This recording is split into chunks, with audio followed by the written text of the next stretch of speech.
अस्सलामुअलैकुम दोस्तों, आज हम बात करने जा रहे हैं पाकिस्तान की मशहूर एक्ट्रेस और होस्ट इफ़त उमर के एक बोल्ड बयान के बारे में, जिन्होंने ड्रामा मैं मंटो नहीं हूं की टीम पर खुलकर तनकीद की है।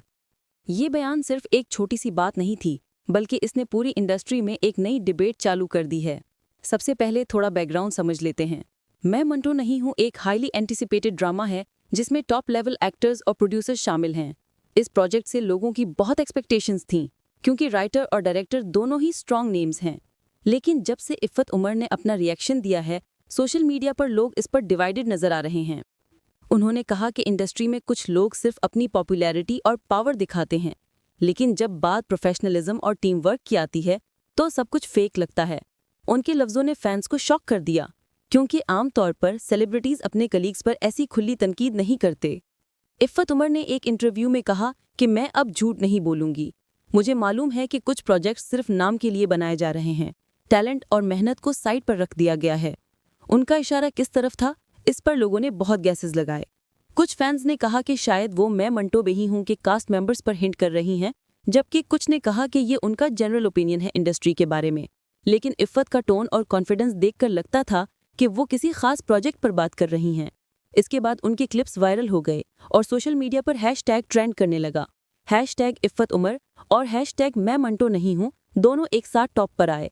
ड्रामा के फैंस ने भी अपना रिएक्शन देना शुरू कर दिया। कुछ ने कहा कि इफ़त सिर्फ अटेंशन लेना चाहती हैं, जबकि दूसरे लोगों ने कहा कि वो सिर्फ सच बोल रही हैं।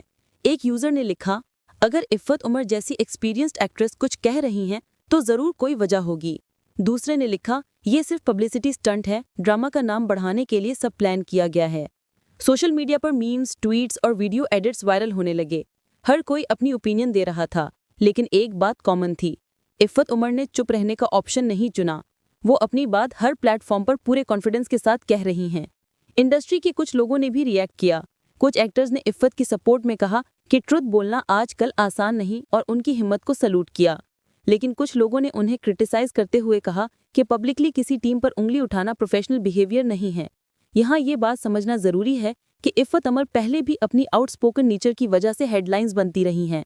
चाहे वो पॉलिटिकल इश्यूज़ हों या एंटरटेनमेंट इंडस्ट्री के टॉपिक्स, वो अपनी बात खुलकर करती हैं। उनके फैंस कहते हैं कि उनका स्टाइल ही ऐसा है, सीधी और क्लियर बात करना। लेकिन उनके क्रिटिक्स कहते हैं कि कभी कभी ये सीधापन कंट्रोवर्सी में बदल जाता है। अब सवाल ये है कि क्या इफ़त उमर ने सही कहा? क्या उनका क्रिटिसिज्म जस्टिफाइड था? क्योंकि अगर उनका पॉइंट वैलिड है तो इसका मतलब है कि हमारी इंडस्ट्री में प्रोफेशनलिज्म और टीम वर्क पर काम करने की ज़रूरत है। लेकिन अगर ये सिर्फ पर्सनल रिफ्ट है तो ये कंट्रोवर्सी ड्रामा की प्रमोशन का हिस्सा भी हो सकती है। फैंस ने कमेंट्स में लिखा कि ड्रामा अब और ज़्यादा लोगों का इंटरेस्ट गेन कर रहा है, thanks to Ifat Umar's bold remarks. तो दोस्तों, आपका क्या ख्याल है? क्या इफ़त उमर ने सच बोला या ये सब एक पब्लिसिटी मूव था? अपना ओपिनियन कमेंट्स में ज़रूर लिखिए, हम ज़रूर पढ़ेंगे। अगर आपको वीडियो पसंद आई हो तो लाइक करें, सब्सक्राइब करें और बेल आइकन ज़रूर दबाएं। मिलते हैं नेक्स्ट वीडियो में, तब तक के लिए अल्लाह हाफिज़।